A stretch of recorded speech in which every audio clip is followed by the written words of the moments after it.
For more on the debt ceiling discussion, Ted Rossman joins us, Senior Industry Analyst, Bankrate.com, creditcards.com. Ted, good to see you. Is it me or the skepticism perhaps in me that I feel optimistic, but somehow there's worry, and I don't know why, and maybe it's partly because I haven't heard any details on what this progress is.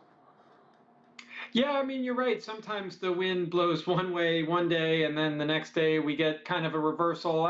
I tend to be optimistic, though, about the tone that we heard today from President Biden and Speaker McCarthy, and it definitely sounds like a deal is close. You're right, something could change, but I think this is the most optimistic news we've heard. We've really been bracing for this for 4 or 5 months now. I believe it was January when technically the Treasury had to start these extraordinary measures to kick the can down the road. So I think this is the best news yet, but you're right, not completely a done deal at this point. Originally, Ted, the Democrats wanted a clean bill. In other words, they just wanted to raise the ceiling, that's it, no questions asked. The Republicans wanted to raise the ceiling, but with concessions from the Democrats, for example, on some of the budgetary spending issues. When we say that they have made progress, I'm guessing that the Republicans have dropped some of those stipulations, or either the Democrats are more open to the stipulations, because it can't be both. The rhetoric so far seems to be that maybe the Republicans are winning a little bit. It does sound like President Biden and the Democrats have caved on a few issues. You know, again, this is all kind of hearsay at this point, but it sounds like there may be more work requirements instituted for things like the Supplemental Nutrition Assistance Program.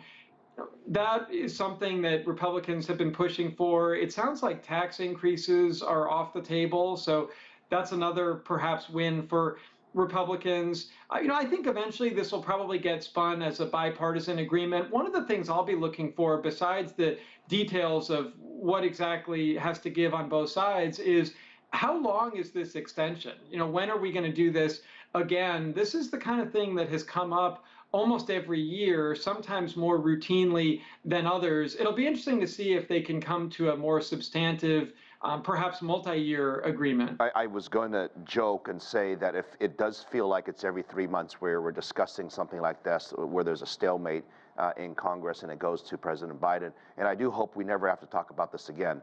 That said, the odds of them getting a deal done, is it fair to say we're 99.9% of the way there? I don't know if the parties would say that we're that close, but it does seem that the finish line is in sight. And I definitely like the talk today that the default is more or less off the table, again, unless something were to change. I feel like markets had not gotten particularly nervous about this. We know, of course, they can be kind of whimsical at times, but, think about back in 2011, which was really the closest we got to a default. Back then, markets fell about 16% within a 5-week span. Nothing like that has happened yet this time around. So, whether that was sort of whistling past the graveyard or whether that was some kind of inside knowledge that a deal would probably, hopefully be made, I think that's notable as well. If I recall, in 2011, I was sitting kind of around here somewhere, and I think we were going to have a deal, and then things just fell apart. And I'm not saying, of course, that's going to happen this time, but what would a sticking point potentially be, or what scenario would there be that there would be no deal?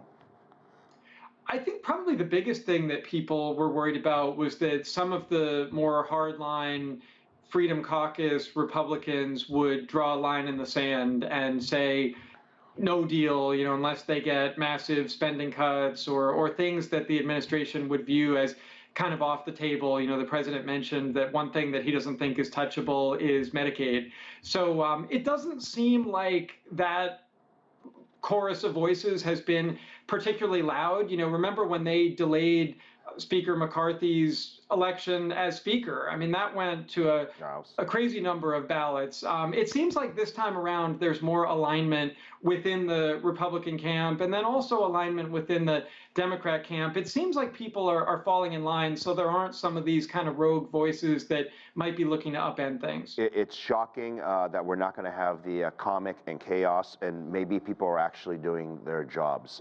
Ted, I know you stuck around for this. We appreciate it. Thank you very much. No problem. Thank you.